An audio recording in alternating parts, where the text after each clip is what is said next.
Voilà, Pour l'instant, on super. va commencer l'après-midi avec une table ronde sur la santé et j'ai donné la parole à Magali qui va vous présenter le sujet.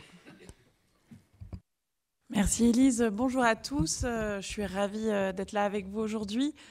Pour ceux qui ne me connaissent pas, j'ai la chance d'animer la commission santé depuis pas très longtemps. Je suis directeur d'hôpital depuis une dizaine d'années et directeur de clinique. Et j'ai eu l'occasion de piloter des marchés publics. Donc normalement, j'ai à peu près compris la logique de ce fonctionnement-là. Donc on a eu l'occasion d'échanger sur le projet de cette conférence, c'est sur la santé publique et l'intégrité. Donc on va d'abord vous faire un petit brainstorming sur ce que c'est la santé, la corruption dans la santé, les enjeux d'intégrité en matière de santé et de santé publique pour que tout le monde soit au fait de ce dont on parle. Et puis on aura l'occasion de vous présenter les différents sujets un peu d'actualité qu'Anticor a soutenus toutes ces années et qui sont encore en cours d'analyse, traitement, jugement par la justice, pour que vous puissiez un peu voir ce pourquoi on s'engage et on agit, et on combat, comme dirait notre présidente. Et puis après, on vous présenterait la commission santé, parce qu'on a besoin de gens motivés, moteurs, enthousiastes et de bonne humeur pour venir nous aider à combattre tout ce en quoi on croit. Voilà. Ça marche bien. Oui, ça marche, oui. Donc la santé publique, pour ceux qui ne le savent pas, c'est vraiment l'ensemble des efforts que les institutions publiques organisent dans la société pour améliorer, promouvoir, protéger et restaurer la santé des populations en matière collective. Ça, c'est la définition très officielle de l'Organisation mondiale de la santé, mais qui, en fait, permet très simplement de savoir quelles sont les mesures qu'on met en place collectivement pour permettre à tout le monde, en tout point du territoire et à tout moment, d'avoir une santé de bon niveau. Normalement, toutes ces actions qui sont à la fois directes et indirectes vis-à-vis de la santé, donc vous pouvez avoir des actions sur les transports, des actions sur l'éducation, des actions sur la santé, vous avez plein de choses qui interfèrent sur votre état de santé, doit contribuer à rendre la société plus équitable et plus juste. La santé publique est donc un secteur qui est extrêmement vulnérable à la corruption, et ce pour plein de motifs. Le premier motif, c'est qu'il existe un très grand déséquilibre de l'information entre l'usager, monsieur et madame tout le monde, et le sachant. Tout le monde n'a pas fait des études de médecine ou de pharmacie, tout le monde ne connaît pas les impacts de dispositifs médicaux, donc forcément, vous vous retrouvez dans un décalage et vous n'êtes pas forcément en mesure d'analyser et de prendre du recul et avoir un regard critique sur les informations qui vous sont données. Ensuite, il y a un manque d'élasticité de la demande en service. C'est-à-dire que le prescripteur a son service, mais vous avez des difficultés, soit pour des raisons territoriales, soit des raisons d'expertise, la possibilité de les mettre en concurrence. Et donc d'essayer de savoir lequel est le mieux. C'est difficile de savoir quel est le meilleur médecin, de savoir quelle est la meilleure technique. Peu de personnes sont capables aujourd'hui de le savoir en fonction de vos pathologies. Il existe aussi un pouvoir discrétionnaire dans le choix. Votre médecin, quand vous allez le voir, ou le spécialiste, quand vous allez le voir, vous allez dire que vous avez tel problème, il va vous proposer quelque chose, mais il ne va pas forcément vous proposer un large choix de thérapeutique, et vous n'êtes pas forcément en capacité de lui demander de vous proposer ce choix-là, soit parce qu'il ne l'a pas, soit parce qu'il a décidé de ne pas vous la donner. Il y a aussi un certain nombre d'instances, comme la Haute Autorité de Santé, l'Agence nationale de sécurité du médicament et autres, qui mettent en place des process, des standardisations, en se disant on a fait des randoms et des études et on se rend compte que tel process médical sera le plus apte à soigner le plus de personnes possible. Mais ces standardisations sont quand même pas très développées, en tout cas insuffisamment développées. Et donc, là encore, vous avez des biais d'information. Et ensuite, vous vous rendez bien compte que tout ministre rêve de faire une loi santé. Et donc, forcément, il y aura derrière tout ça des impacts politiques, puisque, bien évidemment, si vous êtes touché par la santé, et on l'est tous à un moment de notre vie, vous êtes forcément un électeur susceptible d'être convaincu. La santé publique, il y a donc de nombreux enjeux, d'autant plus d'enjeux qu'elle se rapproche de la corruption parce qu'elle est multidisciplinaire. En matière de santé publique, tout est touché. Le droit, la sociologie, la santé, la démographie, l'éducation, les transports, les ressources humaines. Tout impacte la santé publique. Dans votre quotidien, tout impacte votre état de santé. Or, l'organisation de la santé en France et de la santé publique en général est un vrai millefeuille. Il y a de nombreuses institutions, des organismes, des professionnels libéraux, des entreprises privées lucratives, non lucratives, à intérêt général ou sans intérêt général. Et tous ces acteurs, chaque organisation, ont leur propre stratégie. Ce à quoi se rajoute une accélération des réformes. Il y a eu 10 fois plus de réformes ces 15 dernières années que les 50 dernières en matière de santé. Vous avez quand même de nombreux scandales en matière de santé, que ce soit la vache folle, que ce soit le VIH, que ce soit... Enfin, vous en avez plein sur ces 30 dernières années. Vous avez aussi la généralisation du numérique, l'utilisation des données de santé, l'émergence de l'intelligence artificielle, où on n'est pas trop bien sûr de savoir comment ils utilisent ces données et quels sont les algorithmes qui sont derrière. Vous avez aussi la survenance des crises sanitaires, le Covid pour ne citer que celle-là, mais vous aviez H1N1, il y en avait vraiment, il y en a plein d'autres. Et tout ça, c'est un terreau fertile à des actions de corruption. Puisque les composantes de la corruption sont multiples en matière de santé publique, elle peut partir de prestations assurées par les personnels de santé, donc personnel médical, mais que ce soit les médecins, les infirmiers, toute personne qui fait ces actes, que ce soit des prescriptions inappropriées, que ce soit des prescriptions inutiles, que ce soit des absences de contrôle que vous auriez dû avoir parce que ça arrange tout le monde, que ce soit la gestion des ressources humaines, soit on ne met pas assez de monde, soit on en met trop, ou alors pas adapté, que ce soit la sélection, la mise à disposition ou l'utilisation de médicaments ou de dispositifs et appareils médicaux qui sont ou pas adaptés, l'approvisionnement, la distribution, le stockage de ces mêmes produits.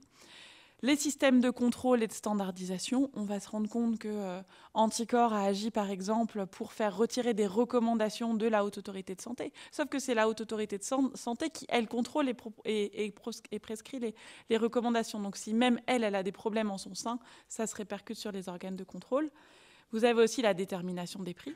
Encore plus en ce moment, en période d'inflation, vous voyez bien qu'il y a quand même des jeux qui sont plus ou moins malsains et qui laissent supposer un certain nombre d'irrégularités. Et en matière de recherche, il n'est pas non plus impossible d'avoir des fraudes dans les essais ou des détournements de fonds. Il y a de nombreux scandales que vous avez vus apparaître dans les médias et à travers le monde.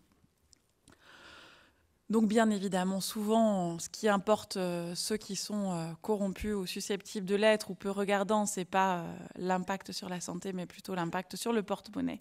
Et c'est pour ça que nous sommes là.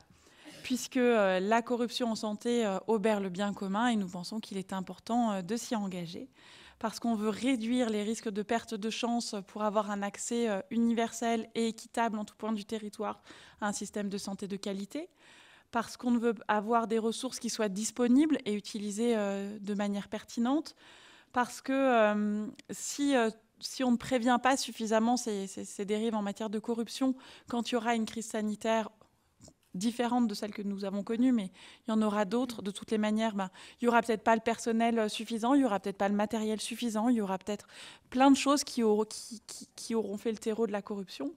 Et puis, bien évidemment, vous payez principalement tous des impôts à un moment ou à un autre de votre vie. Et si il y a beaucoup de corruption en matière de santé, c'est de l'utilisation qui n'est pas forcément au bon endroit. Et pourtant, tout le monde dit que l'hôpital manque d'argent, donc autant l'utiliser comme il faut. Donc voilà, prévenir les abus et enrayer la corruption est donc fondamental en vue de dégager les ressources pour le secteur de la santé, optimiser l'utilisation des ressources existantes et enfin améliorer la situation sanitaire générale de la population. Mais face à ce constat qui est quand même très critique et donc ne soyez pas déprimés, j'ai aujourd'hui une très bonne nouvelle à vous annoncer. La bonne nouvelle, c'est que l'intégrité, c'est bon pour la santé. Eh oui! C'est très bon pour la santé. Et figurez, c'est même pas moi qui le dis, c'est Harvard qui le dit. Et Harvard vient de lancer une étude et a démontré que les personnes dont la vie est basée sur des niveaux de normes morales très élevés risquent nettement moins de souffrir de dépression. Donc vous inquiétez pas, vous irez bien. Donc ils ont prouvé sur un panel de 1200 personnes que ceux qui disposaient de règles morales élevées présentaient des taux de réincidence de dépression de 20 à 51% de moins par rapport à la population qu'ils ont étudiée. L'hypothèse étant que les hauts standards moraux ont un effet protecteur contre l'anxiété et les maladies cardiovasculaires. Vous êtes donc parfaitement en bonne santé. L'hypothèse est donc cohérente aussi avec les théories évolutionnistes selon lesquelles les comportements altruistes contribuent à une meilleure coopération sociale. Et c'est aussi l'enjeu d'Anticorps. On n'est pas juste là pour combattre, mais aussi pour accompagner, en renforçant l'adaptation à un environnement qui change. Et comme vous le savez, l'environnement est actuellement extrêmement changeant.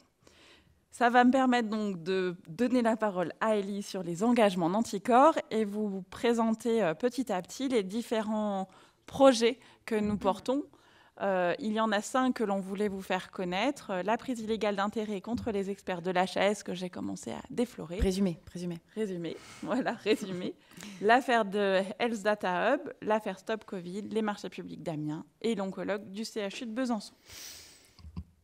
Très bien. Eh ben, je ne sais pas ce qu'il y a écrit sur cette petite fiche, mais je vais vous parler de cette affaire des experts de la Haute Autorité de Santé. C'est pas très compliqué parce que c'était à l'époque une expérimentation. C'est un dossier dans lequel on a décidé d'aller sans avocat. Donc c'est moi qui ai rédigé cette plainte avec l'aide d'une autre association qui s'appelle le Forum Indep, qui est une association de médecins. Donc on a mis ensemble nos connaissances médecins, juristes, et c'est très enrichissant de faire ça. Surtout, c'est très efficace. En fait, il y a au niveau de tous ces organismes, autorité de contrôle, etc., énormément de chartes, de principes déontologiques, de guides déontologiques qui sont mis en place. Et il y en a quand même pas mal qui oublient de les regarder et de les respecter. Il y en a beaucoup, à tel point que c'est devenu quand même un phénomène assez inquiétant. Dans cette histoire-là, ce procès-là, on parle d'une recommandation de la Haute Autorité de Santé. C'est une recommandation qui porte sur l'utilisation des statines, qui sont des médicaments contre l'hypercholestérolémie, et qui ont un historique, d'ailleurs, les statines, assez extraordinaire. Hein. Il y a eu énormément de scandales autour des statines. Et il y avait dans ce dossier un panel de 9 experts qui devaient émettre une recommandation, sachant que les recommandations de la HAS, elles ne sont pas obligatoires dans les textes, sauf qu'en fait, elles sont obligatoires en pratique parce que si un médecin ne suit pas une recommandation de la Haute Autorité de Santé et qu'il commet une erreur de traitement, etc., il engage sa responsabilité professionnelle parce qu'il n'a pas suivi une recommandation de la HAS. Donc, en fait, dans les faits, c'est totalement obligatoire. Et donc, sur ce panel de 9 experts, il y en a 7 qui étaient en conflit d'intérêt avec des laboratoires pharmaceutiques qui commercialisent des statines. 7 sur 9, c'est totalement... Déjà, 1 sur 9, c'est inacceptable, mais 7 sur 9, je veux dire, ça parle d'un phénomène qui n'est pas du tout combattu par la Haute Autorité de Santé. Donc on s'est dit, bon là ça fait trop, on va faire un exemple. On a un peu hésité parce que, en fait, porter plainte pour prise illégale d'intérêt contre ces médecins, c'est porter plainte contre quelques médecins alors que c'est un phénomène systémique en fait. Mais bon, on a décidé qu'on allait aller dans ce dossier-là qui illustrait bien la problématique. Donc déjà, pour vous dire qu'on a pu être compétent et porter plainte sur le fondement de la prise illégale d'intérêt, c'est parce que ces médecins, même s'ils travaillent par ailleurs dans le privé ou ils sont en libéral, à partir du moment où ils acceptent une mission d'expertise pour la Haute Autorité de Santé, ils sont en charge d'une mission de service public. Donc ils sont justiciables des infractions à la probité. À vrai dire, on n'a porté plainte que contre 6 médecins sur 9, parce qu'on a estimé qu'un cas était un peu moins grave. Mais les autres, vraiment, certains médecins, il y en a vraiment 2 sur 6, il y avait une liste tellement importante de conflits d'intérêts, et c'est très compliqué, parce qu'en fait, quand on regardait le guide de la Haute Autorité de Santé, mais ils remplissaient toutes les cases. On aurait dit qu'ils avaient tout fait pour respecter, pour entrer dans les cases de tous les conflits d'intérêts prévus par le guide de la Haute Autorité de Santé. C'est une plainte donc maison. Elle a été difficile à garder en vie parce que en fait, la Haute Autorité de Santé dépend du tribunal judiciaire de Bobigny, qui est un tribunal qui est complètement engorgé, et c'est peu dire. S'il y a une priorité à donner, elle est donnée à la violence. Et donc, notre plainte n'a jamais été traitée. On a décidé de se constituer partie civile, c'est-à-dire utiliser notre agrément pour saisir un juge d'instruction. Et on a été reçu par le juge d'instruction il y a plus d'1 an, qui clairement n'était pas très intéressé par l'affaire. Voilà. Donc, mais c'est quand même un dossier on va continuer. On va revoir ce juge d'instruction et expliquer pourquoi c'est important. Et ce qui est pas mal dans ce dossier, c'est que pour le coup, la Haute Autorité de Santé, quand on a porté plainte, elle a retiré sa recommandation. Elle a refait la démarche de refaire un panel d'experts qui n'avaient pas de conflit d'intérêt et elle a lancé un travail sur le respect des règles déontologiques. Parce que parmi ces médecins-là, il y en avait qui sont obligés de faire une déclaration publique d'intérêt, c'est-à-dire un document où ils listent l'ensemble de leurs intérêts, l'ensemble des rémunérations qu'ils ont perçues au cours des 3 dernières années. Et donc, il y avait des médecins qui avaient déclaré, en fait, des intérêts qui étaient incompatibles avec la mission qui leur était confiée. Donc, ça veut dire qu'il y avait un dysfonctionnement aussi au niveau de la Haute Autorité de Santé. Et sur ça, il y a un travail qui est fait actuellement, notamment avec une autre association qui s'appelle Europhodox. Ah oui. Voilà, j'enchaîne. On est allé dans un dossier qui s'appelle le Health Data Hub. Je ne sais pas si vous avez entendu parler de ce projet. C'est un très, très gros projet numérique dont l'objet est la mise en place d'une plateforme nationale de centralisation et de traitement de données de santé. Le problème ici, on a porté plainte sur le fondement du favoritisme. Le favoritisme, c'est le fait de ne pas respecter les règles de mise en concurrence lors de la passation d'un marché public. Et en l'occurrence, ici, le gouvernement était passé par une centrale d'achat qui s'appelle l'UGAP. Et en fait, on démontre dans notre plainte que c'est une mise en concurrence de façade, puisque dans les critères de passation du marché public, en fait, on arrivait forcément en fait, à choisir Microsoft, ce qui a fait un très très gros scandale, évidemment, par rapport à la question de la protection de la vie privée et la protection des données personnelles. Les données de santé sont des données personnelles au titre du RGPD, et c'est même des données dites sensibles, tellement elles sont privées et tellement elles sont stratégiques. Elles intéressent beaucoup d'entreprises. Avec dans ce dossier la grosse difficulté que Microsoft est une société américaine et qu'il y a un problème de protection des données de santé des citoyens français. Ah. Alors, au début de la crise sanitaire, vous vous souvenez que le gouvernement a voulu très vite mettre en place une application qui s'appelle Stop Covid. On n'en entend plus tellement parler, mais on en a beaucoup entendu parler au début de la crise sanitaire. Et cette application, quand le gouvernement a lancé cette idée-là, il y a plusieurs sociétés qui se sont présentées en disant qu'elles voulaient aider le gouvernement gratuitement à développer cette application. Finalement, il y a deux prestataires qui ont été retenus, il me semble, dont Dassault. Et ils ont effectivement développé gratuitement l'application Stop Covid. Sauf qu'en fait, après le développement, il y a la maintenance et il y a l'hébergement. Et en fait, au niveau de l'hébergement, il y a une facturation. D'ailleurs, les chiffres ont oscillé de manière très étrange pendant quelques mois dans la communication gouvernementale, parce qu'on a parlé de 300 000 €, on a parlé de 200 000 €. Enfin bon, on parle de toute façon d'une facturation qui est bien supérieure par rapport à ce que nécessite l'hébergement d'une application qui... Bon, elle peut être dans les 1 500 € pour une petite application, et on peut peut-être même parler de 10 000 € pour une grosse application, mais certainement pas de 200 000 €. Et en fait, ce qu'on a dit dans ce dossier, c'est que le développement de l'application, il n'a jamais été gratuit. Son coût a été répercuté sur les coûts d'hébergement qui ont été facturés a posteriori, ce qui veut dire que, malgré le Covid, il aurait fallu mettre en concurrence au niveau du développement de l'application, parce que ça, c'est un contournement en fait des règles de mise en concurrence. Il y a beaucoup de personnes qui nous ont dit mais attendez, on est en pleine crise sanitaire, on va pas faire un marché public. En fait si, parce que justement à l'occasion des crises, comme tu le disais, en fait il y a beaucoup de dérapages dans la dépense publique, et puis les mises en concurrence, elles peuvent être accélérées. Et de toute façon, il y a eu des textes qui ont été adoptés au début de la crise sanitaire pour permettre d'éviter une mise en concurrence dans certains cas, et l'application Stop Covid ne rentrait pas dans le cadre de ces textes-là.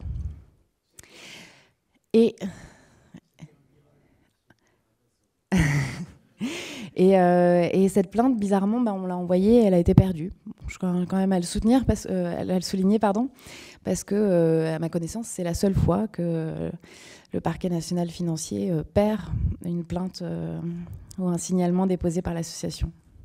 Mais on l'a renvoyée, rassurez-vous. Ça me permet de faire un petit point sur les marchés du CHU d'Amiens, qui, pour le coup, me concernaient, avec une jeune fille dans la salle que je remercie, parce que sans elle, en partie, on n'y serait jamais arrivé. On a eu l'occasion de démontrer que plusieurs centaines de marchés publics ont été falsifiés sur le CHU d'Amiens entre la période d'octobre 2020 et octobre 2021 minimum. Et donc, certains fournisseurs ont été favorisés en violation de la commande publique. Or, comme on l'a déjà dit, la mise en concurrence est indispensable pour garantir la transparence et l'attribution des marchés et la bonne adéquation des dépenses par rapport à l'utilisation de l'argent public. Donc, au-delà de l'impact financier, il y a un impact démocratique, il y a un impact sur les comptes publics. Il faut savoir que le Anticor a déposé plainte pour prise illégale d'intérêt et favoritisme en juin cette année. Donc on a bon espoir que les dossiers avancent. Donc le signalement au procureur avait été fait entre février et juin 2021. Les lanceurs d'alerte ont été orientés auprès de la maison des lanceurs d'alerte, parce que vous n'êtes pas sans savoir que Anticor a cofondé la maison des lanceurs d'alerte, et pour le coup c'est très important cette participation-là, et a déposé plainte donc en juin 2022 pour rappeler à la justice qu'ils étaient là et qu'on n'était pas tout seul et qu'ils allaient être attentifs à la bonne tenue du dossier. Et donc aujourd'hui il y a une enquête préliminaire qui est en cours depuis 18 mois.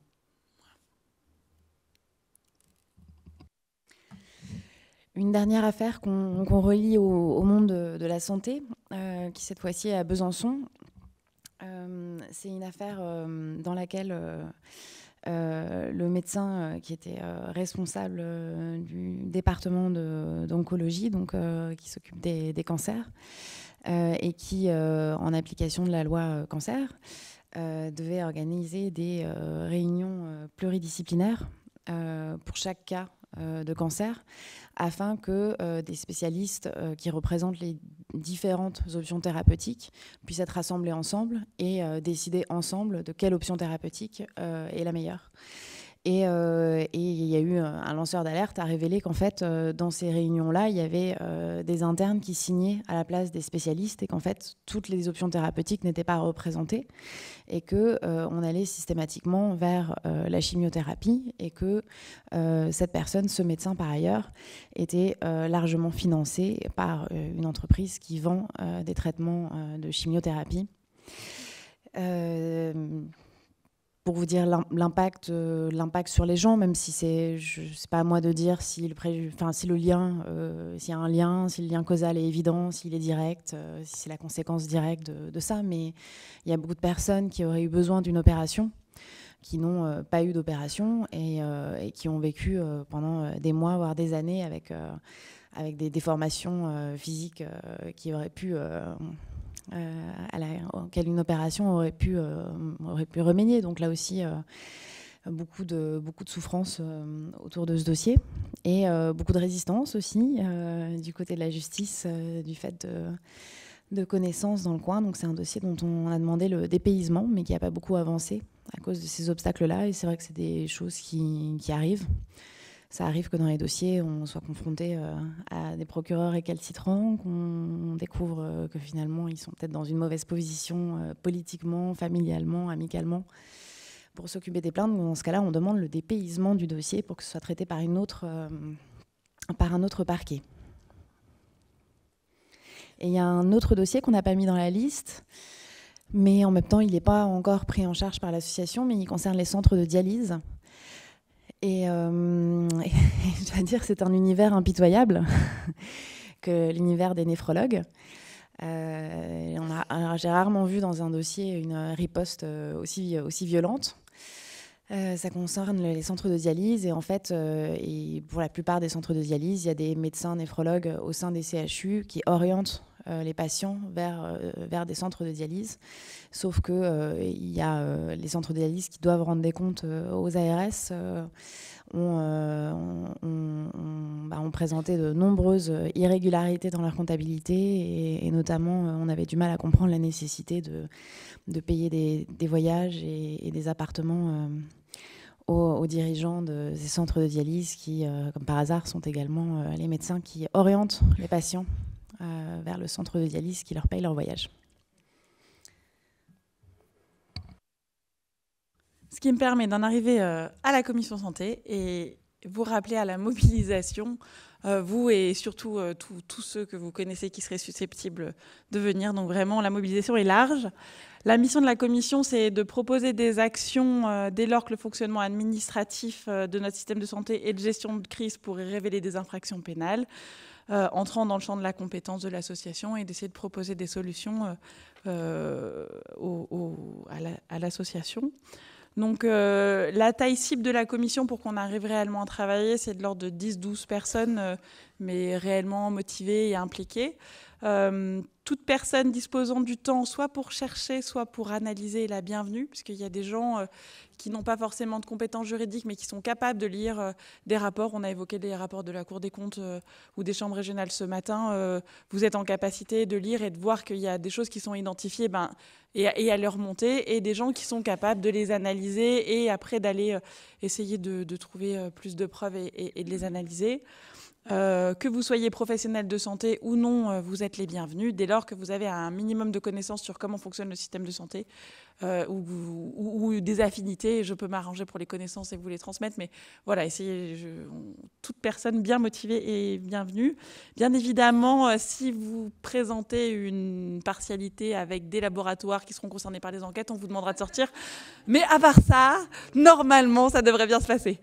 Voilà. En général, on s'organisait plutôt en distanciel, donc d'où vous veniez, y compris de Dom-Tom, vous êtes les bienvenus. Voilà, on sera ravis, et puis en général, ça se passe très bien.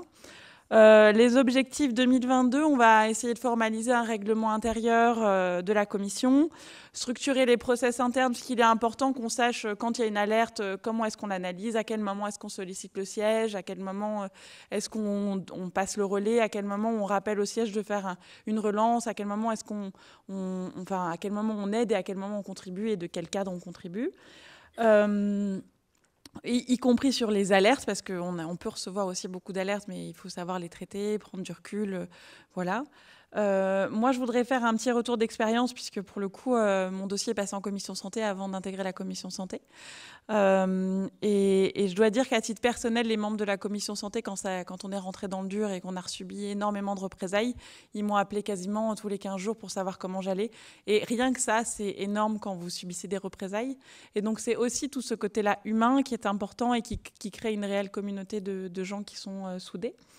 Donc voilà, on va essayer de faire tout ça.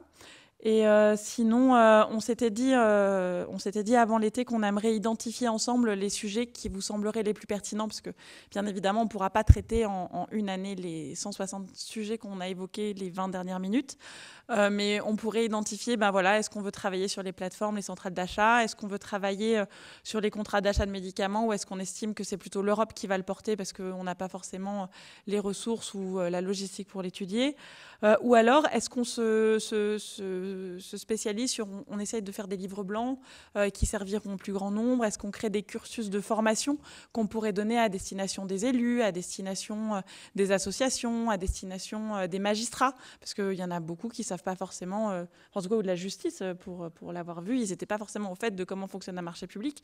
Donc on peut envisager un certain nombre de choses et le construire ensemble. Donc voilà. Donc les prochaines étapes, nous recrutons largement des gens sympas, motivés, dans une bonne humeur, pour venir travailler avec conscience et voilà. Après, on analysera donc tout ce sur quoi on travaillera ensemble. On le présentera parce qu'on essaye d'être en démocratie, un petit vote global pour être sûr que tout le monde est d'accord. Et puis on lancera les travaux de fond et on essaiera de faire des points d'étape. En général, on se réunissait toutes les 6 à 8 semaines. Donc, ce n'est pas non plus un rythme effréné. C'est largement compatible avec une vie de travail pour ceux qui travaillent encore. Et ceux qui sont à la retraite, en général, travaillaient un peu plus que les autres parce qu'ils nous donnaient un peu plus de temps. Voilà.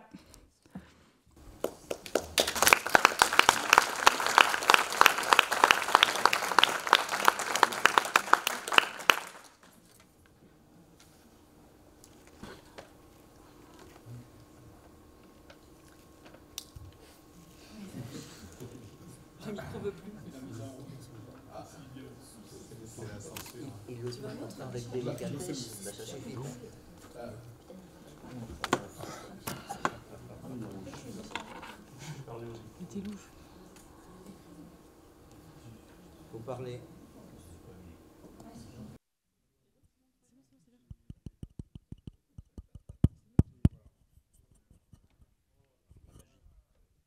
Est-ce qu'il y a des questions?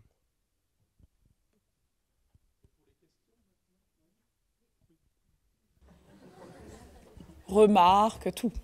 Alors, Révolte. oui, ça marche. Une remarque. Moi, je voudrais bien savoir, parce qu'il y a un adhérent qui m'a posé une question, ce que je dois répondre, parce qu'il me dit que la corruption est institutionnalisée au plus haut niveau. Alors, il me dit, vous traitez un tas de dossiers, c'est bien, hein, mais quand on voit des Van der Leyen qui font des mails ou des SMS à Pfizer, puis qu'on n'est pas foutu de les récupérer, avec une cocotte qui fait ses courses avec les cartes de la Commission européenne, qui est pourrie jusqu'à l'os, qu'on a une équipe de gars qui sont commandés par Macron, qui sont aussi une association de malfaiteurs. Et il me dit, le problème, c'est que, selon un proverbe chinois, le poisson pourrit toujours par la tête, n'est-ce pas? Alors, et il me dit, bah, tous ces cocos-là, ils sont en totale impunité et on a l'impression que la justice ne fait pas son boulot et que les juges s'en tapent complètement. Hein. Alors, qu'est-ce que je dois répondre, moi, à cet adhérent-là, parce qu'il me dit, vous êtes gentil avec vos petits trucs de CHU, etc. Mais les cocos au plus haut niveau, ils s'en tapent. Hein. Ils font ce qu'ils veulent. Je pense qu'il faut... Qu'est-ce que je dois répondre? Je pense qu'il faut en fait encadrer le travail d'Anticor toujours juridiquement. À partir du moment où la solution que nous, on propose d'apporter, elle est juridique, judiciaire, en fait, il faut être sérieux dans la qualification pénale. Il faut leur expliquer que ce sur quoi nous, on travaille, sont des faits de corruption. Qu'est-ce que c'est que la corruption? Il faut démontrer un pacte de corruption ou de prise illégale d'intérêt. Qu'est-ce que ça veut dire? Et si ça coche toutes les cases en fait, de la qualification pénale, bah, vous faire remonter le dossier et on ira avec plaisir. Mais la plupart du temps, la déduction logique de quelqu'un qui est énervé et qui attaque des représentants politiques, ce qu'on peut comprendre, elle ne correspond pas forcément au lien logique, juridique qui est nécessaire pour porter des affaires devant un tribunal. Et on ne peut pas faire autrement. Au contraire, on est obligé d'être extrêmement rigoureux juridiquement, parce que si on commence à apporter des plaintes et qu'elles ne sont pas fondées, on va faire perdre à Anticor toute sa crédibilité. Après, il y a d'autres moyens d'agir que la justice. On peut effectivement prendre position médiatiquement, mais il faut voir dans quelle mesure on peut le faire pour que tout ce qu'on dit soit également matériellement prouvé, parce qu'il y a des questions éventuellement de diffamation. On peut s'indigner moralement de situations. Je ne sais pas à quoi ça sert. Je ne sais pas si à quoi ça sert. Je sais pas si c'est très efficace, en fait, de pousser des gueulantes dans les médias. On peut le faire. Je ne sais pas si c'est efficace. Moi, je sais que ce qui est efficace, c'est de demander à la justice de punir des infractions à la probité. Et c'est pour ça qu'on se concentre sur cet instrument-là. Ce qu'on peut faire aussi, c'est ce qu'on disait, travailler sur des guides pour les collectivités, faire beaucoup plus de prévention, aller regarder leur charte déontologique, leur rappeler leur charte déontologique quand ils l'ont eux-mêmes oubliée. Et quoi d'autre? Former les écoles de dirigeants, prendre du temps et consacrer du temps. En fait, on peut pas... J'ai du mal avec le discours qui dit on est tous pourris. Non, je pense qu'il y a beaucoup de gens, pour avoir travaillé au ministère de la Santé, il y a énormément de gens très investis qui travaillent beaucoup et qui font ce qu'ils peuvent avec leurs connaissances, les moyens du bord et les injonctions paradoxales qui leur tombent dessus.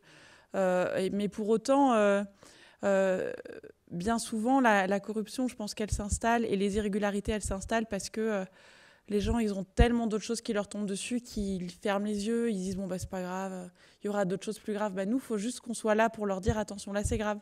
Et c'est avec cela aussi qu'on discutait quand on a parlé de la structuration de la commission santé. On ne veut pas aussi être que dans les représailles. Enfin, la justice, le temps de la justice est ce qu'il est. Ça serait bien qu'il soit plus court et que la justice ait plus de moyens, mais ça c'est un autre débat.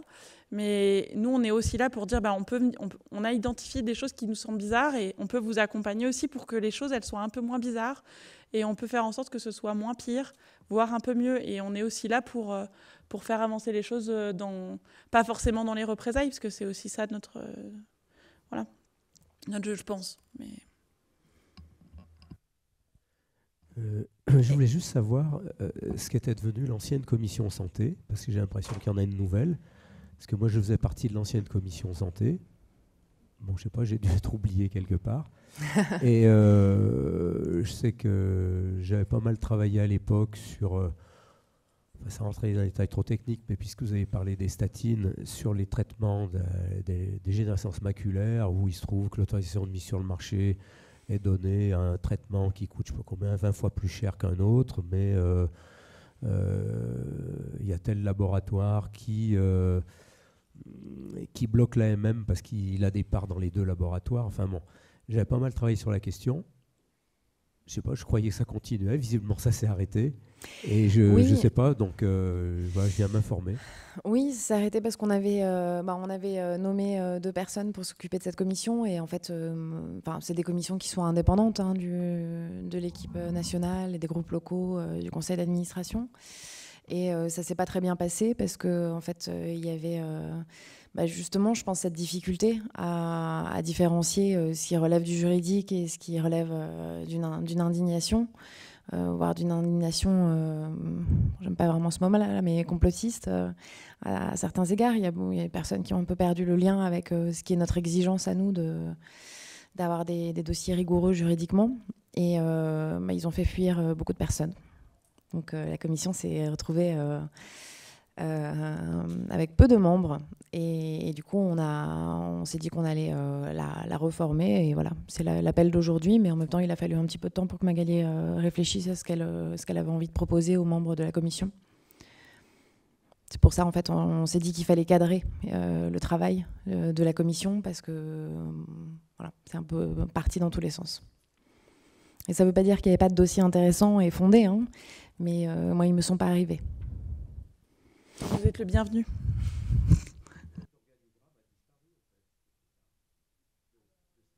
Il n'y a personne aujourd'hui dans la commission santé. Elle renaît de ses cendres. Il y a d'autres questions ? Oui, il y avait une question. On m'a rapporté récemment, je ne sais pas de quel hôpital il s'agit, mais c'est une enquête sociologique qui a eu lieu à couvert. Vous voyez ce que ça veut dire, c'est-à-dire une personne qui n'était pas connue dans l'hôpital comme étant en train de réaliser une enquête, qui a mis à jour que c'était un lieu, un lieu assez vivant en termes de trafic de drogue et de médicaments. Est-ce que c'est quelque chose dont vous avez entendu parler et là, c'était assez systémique, hein, c'est-à-dire avec énormément de gens dans cet hôpital qui étaient concernés par ce trafic. Et évidemment, avec toute la corruption qui va avec le trafic de drogue, bien sûr. Et de toutes les drogues, hein, pas seulement des médicaments. Moi, rien n'a été remonté, ni directement sur l'adresse de la commission santé, ni par Anticor et qui me serait redescendu. Mais si vous avez des informations et qu'il y a des gens qui ont des informations, on est à leur disposition pour étudier le dossier. Philippe Bonal, Aude. Peut-être je suis hors sujet, mais enfin bon, je me lance et je vous pose la question. Dans les fiches juridiques d'Anticor, il y a une fiche sur les référents éthiques. Référents éthiques, référents déontologues, suite à la loi Sapin 2, je crois. On avait dans l'Aude sollicité alors, les communes de plus de 10 000 habitants, les établissements publics intercommunaux qui remplissaient les conditions pour avoir un référent éthique et Il y a également, la loi le prévoit, les établissements publics de plus de 50 salariés qui doivent avoir un référent éthique. On a sollicité les hôpitaux, je crois qu'il y en a 7 ou 8 dans l'Aude. Aucun de ces hôpitaux n'a répondu à notre demande. Moi, je crois que c'est quand même important d'avoir un référent éthique qui est là pour recueillir les alertes sur, vous avez évoqué les marchés publics, ce serait intéressant d'avoir des retours par rapport à ça. Donc je me demande s'il ne faudrait pas avoir, peut-être je suis hors sujet encore une fois, s'il ne faudrait pas avoir une action en direction donc, de cet aspect-là, référent éthique, de façon à ce qu'on arrive progressivement à avoir un référent éthique dans tous les CHU, par exemple. C'est une très bonne idée, d'autant que suite à notre dossier, on a regardé un peu ce qui se faisait dans les autres établissements et à part de mémoire Bordeaux, Lille et la PHP, il n'y a pas de... Toute la procédure visant à permettre aux salariés de faire des signalements anonymes auprès d'une instance impartiale en charge de l'éthique ne sont pas mises en place dans les établissements, et y compris à Amiens, y compris aujourd'hui, malgré le signalement. Donc il y a un vrai problème de formation et de sensibilisation à ce sujet. Voilà, quand vous dites qu'il y a énormément d'argent public qui sont dépensés dans les hôpitaux et qu'il serait peut-être temps d'y penser, on vous dit mais non, mais nous on n'est pas sujet à la corruption. À l'EHESP, vous n'êtes pas formé non plus au problème de la corruption. C'est un vrai levier, à mon avis, d'action.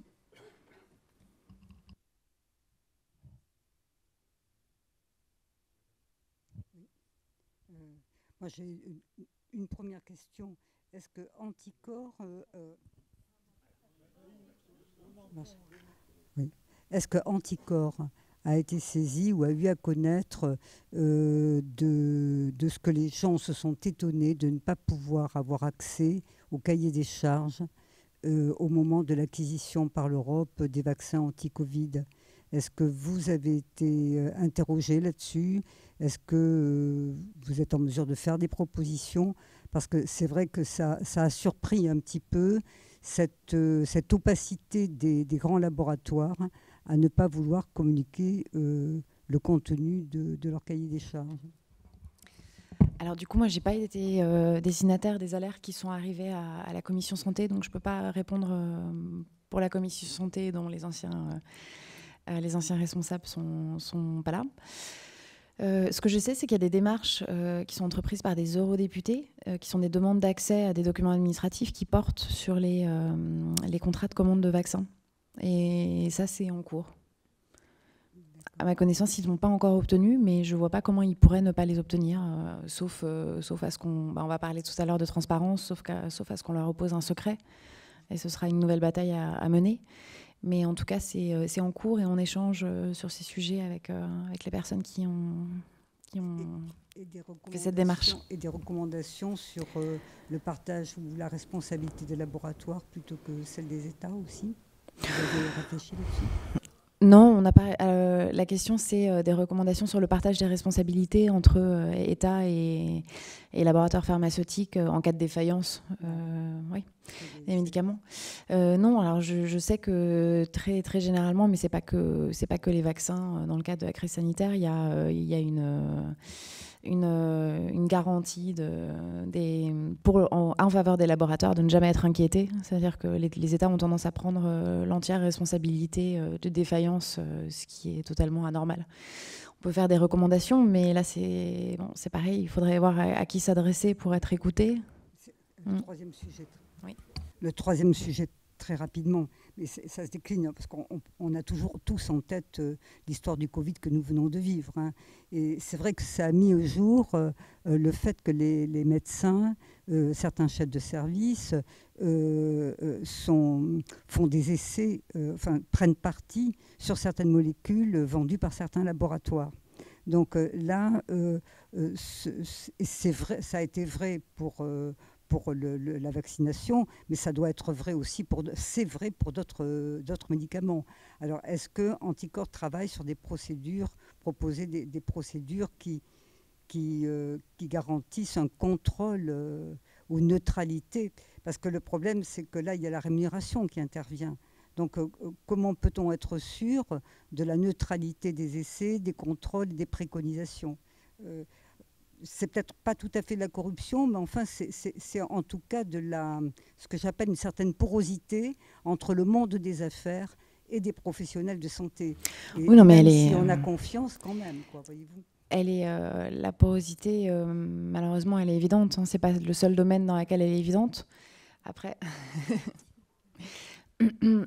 on n'a pas les mêmes moyens d'action s'agissant de personnes qui sont en charge d'une mission de service public, s'agissant de personnes qui sont fonctionnaires, qu'avec des médecins, par exemple, du privé, où là, ça relèverait plus, à mon sens, de l'ordre des médecins, qui lui-même a des petits ennuis avec la Cour des comptes. Mais d'ailleurs, c'est un dossier qu'on n'a pas cité, celui de l'ordre des médecins. Madame Karine Lacombe. On a un autre dossier, en fait, en lien avec la santé.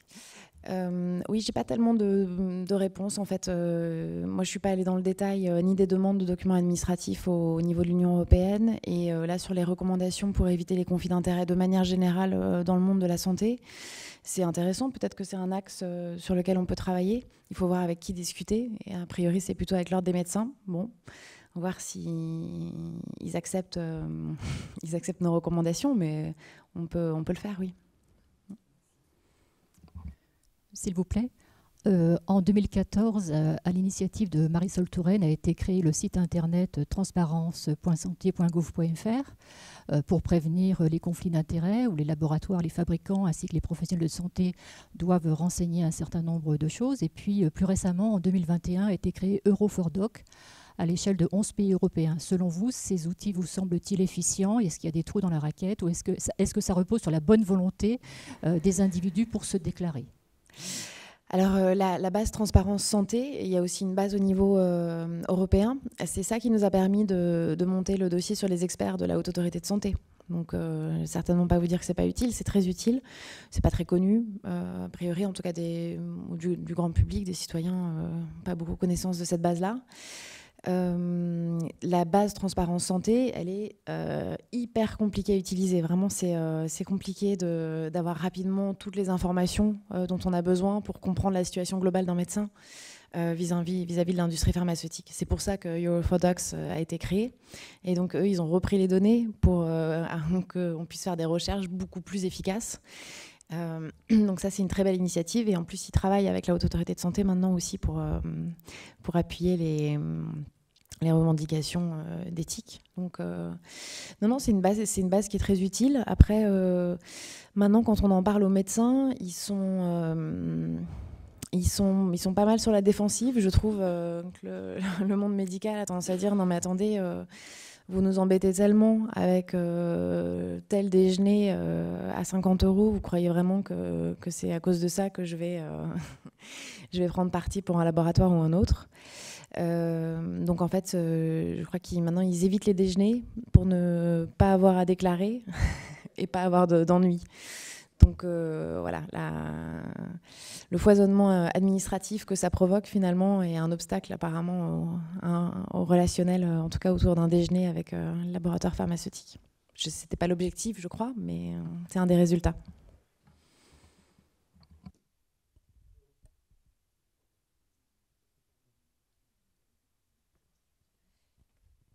C'est la dernière question. Ça sera donc la dernière question. Bonjour. Bonjour. J'ai une question technique qui ne concerne pas que la santé. C'est à propos de la consultation des déclarations d'intérêt. Donc dernièrement, je me suis rendu à la préfecture de mon département pour consulter une déclaration. Donc j'étais entouré de 2 sbires, interdiction de prendre des photos et des notes, et après le document a été détruit. Dans ces documents, il y a des sociétés, des comptes en banque qui ne sont pas nommément désignés. On sait simplement qu'ils existent. Donc, est-ce que d'autres personnes ont la même expérience? Parce que si on a le droit de consulter, mais on ne peut en parler à personne, et on n'a aucune donnée qui nous permettrait de suivre des pistes, eh bien, c'est quand même un sacré frein. Est-ce que ça vous ennuie si on en parle à l'atelier suivant, qui est sur la transparence? Bien sûr que non. Parce que je pense que c'est prévu qu'on en Ah, parle. c'est prévu, très bien. Merci beaucoup.